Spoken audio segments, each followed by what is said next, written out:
दोस्तों, इस कहानी की शुरुआत एक घने और रहस्यमय जंगल से होती है। एक ग्रुप वहां कैंपिंग करने के इरादे से आया हुआ होता है और जंगल में टहलते हुए ये लोग एक पुराने और जर्जर फायर टावर के पास से गुजरते हैं। उस टूटे हुए टावर की लकड़ी पर एक सुंदर सा लॉकेट झूल रहा होता है जो किसी पुराने समय की निशानी लग रही थी। अब ग्रुप का एक इंसान वो लॉकेट अपनी जेब में रख लेता है, ये सोचे बिना कि वो एक बड़ी मुसीबत को साथ ले जा रहा है। जैसे वो लॉकेट उठाता है और वो लोग आगे बढ़ते हैं, जंगल की शांत जमीन अचानक कांपने लगती है, धरती फटने लगती है और उसमें से एक डरावनी आकृति बाहर निकलती है, एक इंसानी आकार का भयानक राक्षस। असल में वो राक्षस उसी जमीन के नीचे सालों से सोया हुआ होता है और उसका चेन उस लॉकेट से जुड़ा हुआ था। लॉकेट के छीनते ही उसकी नींद टूट जाती है और अब वो गुस्से में जंगल में घूमने लगता है अपने लॉकेट की तलाश में। जैसे ही वो एक पेड़ के पास पहुंचता है, वहाँ उसे एक जानवर की सड़ी गली लाश मिलती है जो किसी शिकारी के ट्रैप में फंसी हुई थी। उसी पेड़ पर एक कैमरा भी लगा होता है। ये देखकर वो राक्षस समझ जाता है कि इस इलाके में कोई इंसान जरूर रहता है। तभी अचानक उसे एक कार का हॉर्न सुनाई देता है जो कुछ ही दूरी पर मौजूद दो घरों की ओर से आ रहा होता है। वहाँ दो आदमी आपस में बहस कर रहे होते हैं। उनमें से एक फॉरेस्ट ऑफिसर था और दूसरा वहीं का स्थानीय निवासी। फॉरेस्ट ऑफिसर उसे डांट लगा रहा होता है कि जंगल में इतने ज्यादा ट्रैप मत लगाया करो,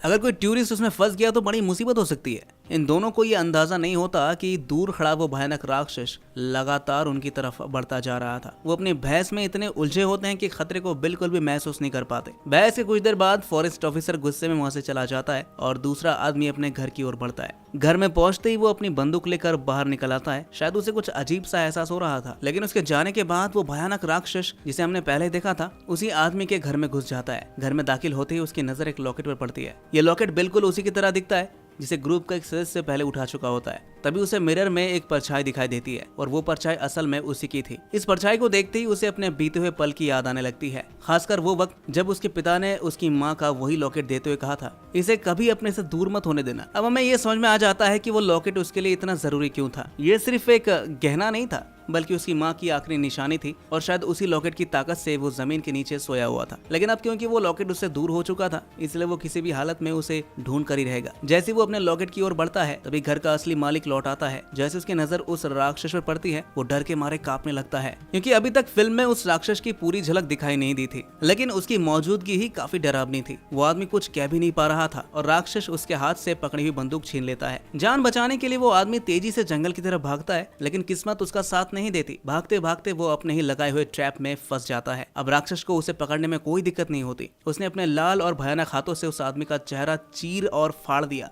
इसके बाद वो राक्षस वापस उसी आदमी के घर लौटा और खून से सने हाथों से लॉकेट उठाता है, लेकिन उसे तुरंत समझ में आ जाता है कि ये लॉकेट तो असली नहीं है। उसे एहसास होता है कि उसने एक मासूम इंसान को बेवजह मार डाला। अब फिर से अपने असली लॉकेट की तलाश में वो जंगल की ओर निकल पड़ता है। जैसे जैसे वो राक्षस जंगल में आगे बढ़ता है, हमें रास्ते में वो डरावनी लाश भी दिखाई दी जाती है जिसे वो मार चुका था। उस लाश के शरीर के कई टुकड़े उसने अलग अलग जगहों पर फेंक दिए थे। जैसे वो जंगल से बाहर निकलता है, उस सड़क के किनारे एक ग्रुप नजर आता है, वही ग्रुप जिसे हमने कहानी की शुरुआत में कैंपिंग के लिए हुए देखा था। ये सभी दोस्त आपस में हंसी मजाक कर रहे होते हैं, मौज मस्ती कर रहे होते हैं और उन्हें बिल्कुल भी अंदाजा नहीं होता कि कोई उन्हें झाड़ियों के पीछे से लगातार घूर रहा है। वो राक्षस यानी जॉन अभी उन पर हमला नहीं करता। वो चुपचाप झाड़ियों में छिपकर उन्हें देखता ही रहता है, क्योंकि उसे महसूस होता है कि ये लोग शायद उसी के बारे में बात कर रहे होंगे। असल में इस राक्षस का नाम जॉन है और उसकी कहानी इस इलाके के लोकल लोगों में काफी मशहूर है, लेकिन डर के मारे कोई भी उसके बारे में ज्यादा बात नहीं करता। इन दोस्तों के ग्रुप में एक लड़का एनिन होता है जिसे एक कहानी उसके अंकल ने सुनाई थी। उसने बताया कि आज से करीब 70 साल पहले जॉन का जन्म हुआ था, लेकिन उसकी मानसिक स्थिति सही नहीं थी। वक्त के साथ वो बड़ा होता रहा, लेकिन उसका दिमाग एक 5 साल के बच्चे जैसा ही रहा। जॉन के पिता को गांव वाले बिल्कुल पसंद नहीं करते थे, इसलिए जब भी गांव के लोगों को उसके पिता पर गुस्सा आता तो वो बदला जॉन से लेते थे, क्योंकि जॉन कभी किसी से कुछ कहता नहीं था। जॉन को टॉय कार से खेलना बहुत पसंद था। वो हमेशा उस कार से खेलता रहता। एक दिन जब वो अपनी कार से खेल रहा होता है, तभी गलती से वहाँ से गुजरते एक आदमी का पैर उसके कार पर पड़ गया और वो गिर पड़ा। गिरने की वजह से उस आदमी का पैर टूट गया और वो कई महीनों तक कोई काम नहीं कर पाया। गांव वालों ने इसकी गलती का सारा दोष मासूम जॉन पर डाल दिया। अब उन्होंने जॉन से बदला लेने के लिए एक साजिश रच डाली। उन्होंने उसे झूठ बोल कर कहा कि फायर टावर के ऊपर एक बैग पड़ा है जो टॉय कार से भरा हुआ था, अगर वो उसे चाहिए तो रात में वहां आना होगा। जॉन ने उनकी बात मान ली और रात को फायर टावर पर पहुंच गया। जॉन रात को फायर टावर के ऊपर पहुंचता है इस उम्मीद में कि उसे वहाँ टॉय कार से भरा बैग मिलेगा, लेकिन वहाँ उसे कोई बैग नहीं दिखता। उसे वहाँ पर एक आदमी नजर आता है जो फायर टावर का मास्क पहन कर खड़ा था और उसका मकसद जॉन को डराना था। जॉन उस डरावनी शक्ल को देखकर घबरा जाता है। डर के मारे उसकी हालत काफी खराब हो जाती है और भागने की कोशिश में वो फिसल कर टावर से नीचे गिर जाता है। गिरते वक्त उसकी गर्दन की हड्डी टूट जाती है और वहीं उसकी मौत हो जाती है। जब गांव के उन लड़कों ने देखा कि जॉन मर चुका है तो वो सभी घबरा गए। उन्हें डर था कि अगर सच्चाई सबके सामने आ गई तो वो जेल भी जा सकते हैं। अपने आप को बचाने के लिए उन्होंने जॉन को वही फायर टावर का मास्क पहना दिया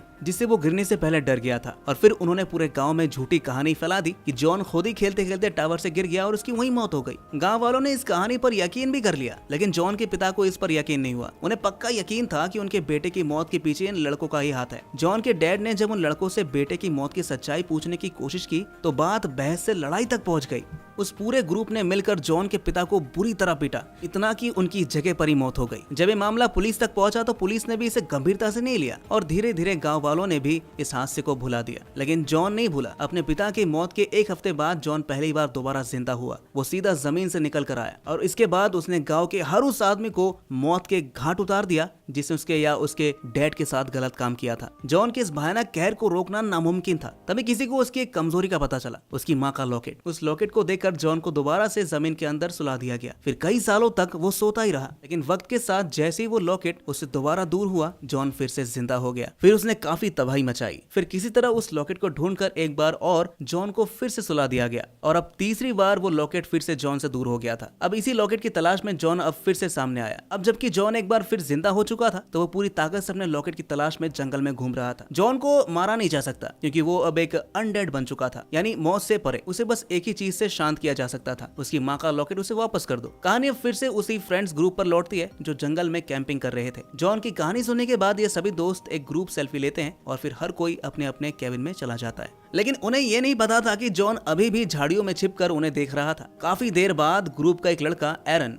अपने केबिन से बाहर निकलता है। तभी अचानक जॉन उस पर हमला कर देता है। जॉन एक मोटा सा लकड़ी का टुकड़ा उठाता है और उसे एरन के मुंह में घुसा देता है। फिर जॉन इतनी जोर से चीखता है कि एरन का आधा सिर उसकी बॉडी से अलग हो जाता है। जॉन एक हाथ में एरन का कटा हुआ सिर उठाए रहता है और दूसरे हाथ में उसकी लाश को उंगली में फंसाकर वो आगे बढ़ जाता है। चलते चलते जॉन रेंजर स्टेशन तक पहुंचता है। वहाँ वो एरन की बॉडी को जमीन पर फेंक देता है और स्टेशन के एक केबिन को तोड़कर अंदर से कुछ चीजें निकालता है। इन चीजों में होता है एक फायर फाइटर का मास्क, एक फायर फाइटर की यूनिफॉर्म और एक भारी भरकम कुल्हाड़ी। इन सभी चीजों को पहनकर और उठाकर जॉन वहाँ से निकल जाता है। अब सुबह हो चुकी होती है और जंगल में फिर से हलचल दिखाई देती है। जॉन देखता है कि उस ग्रुप की दो लड़कियां नदी के किनारे मौजूद हैं। उनमें से एक लड़की नदी में नहाने के लिए कूद जाती है जबकि दूसरी पास में योगा करने लगती है। जॉन चुपचाप नदी में कूदकर पानी के अंदर पहुंच जाता है और उस लड़की को जो नहा रही थी उसको पानी के अंदर खींचकर मार डालता है। इसके बाद वो नदी के दूसरे किनारे से निकलकर उस दूसरी लड़की के पास पहुंच जाता है जो योगा में मग्न थी एकदम। अब जॉन के हाथ में एक नुकीला हुक होता है। वो उस हुक को लड़की के कमर में घुसा देता है और उसकी रीढ़ की हड्डी को बाहर खींच लेता है। इतना दर्दनाक हमला किसी के लिए भी जानलेवा साबित होता है और हुआ भी ऐसा ही। लड़की की जगह पर ही मौत हो गई। लेकिन जॉन को लगता है जैसे इतना भी काफी नहीं था। वो उस लड़की के सर को हुक से बांधकर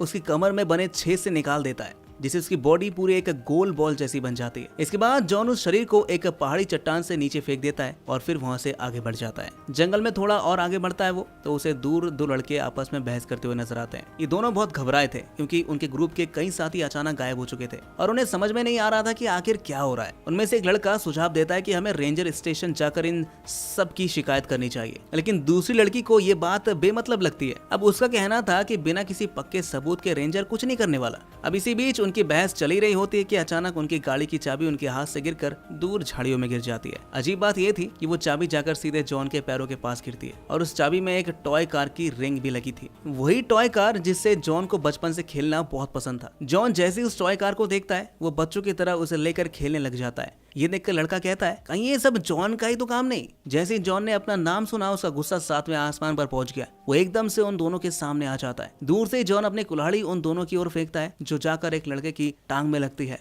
और वो दर्द से चीख उठता है। दूसरा लड़का जल्दी से उसकी मदद के लिए आगे बढ़ता है, कुल्हाड़ी उसकी टांग से निकालता है और उसे उठाकर भागने की कोशिश करता है। लेकिन तब तक जॉन उनके काफी करीब आ चुका था। अपनी जान बचाने के लिए वो लड़का अपनी गन निकालकर जॉन पर गोली चला देता है। गोली लगने के बाद जॉन थोड़ी देर के लिए जमीन पर गिर जाता है, पर क्योंकि वो अनडेड है यानी कि वो मर नहीं सकता, जैसे ही उसे होश आता है वो फिर से उठता है और पास पड़ी अपनी कुल्हाड़ी दोबारा उठा लेता है। अब इस बार वो कुल्हाड़ी एक लड़के के सिर में फेंक कर मारता है और फिर एक भारी पत्थर से दूसरे लड़के के चेहरे पर हमला करता है, जिससे उसका चेहरा बुरी तरह से कुचल जाता है और वो भी मारा जाता है। दोनों लड़कों के मरने के बाद जॉन उनकी जेबें टटोलता है, ये देखने के लिए कि शायद लॉकेट उनमें से किसी एक के पास तो नहीं है, लेकिन दोनों की जेब खाली थी, लॉकेट उनके पास भी नहीं थी। अब जॉन वहीं बैठकर सोचने लगता है आखिर उसका लॉकेट है कहाँ। तभी उसे दूर से अपने ग्रुप के 2 सदस्य आते हुए नजर आते हैं। उनमें से एक लड़के के गले में वो लॉकेट चमक रहा होता है, वही लॉकेट जिसकी उसे तलाश थी। जैसे ही जॉन की नजर उस लड़के के गले में लटकते हुए लॉकेट पर पड़ती है, उसका चेहरा गुस्से से भर जाता है। अब उसे पक्का यकीन हो जाता है कि यही वो लॉकेट है जो उससे छीन लिया गया था और अब उसे किसी भी हालत में वापस चाहिए। वो अपनी भारी कुल्हाड़ी उठाता है और मन में ठान लेता है कि वो उस लड़के की गर्दन काट कर अपना लॉकेट वापस लेगा। लेकिन तभी पीछे खड़ी लड़की को जॉन की मौजूदगी का एहसास हो जाता है। जैसी उसकी नजर जॉन पर पड़ती है, वो फौरन उस लड़के को पीछे खींचती है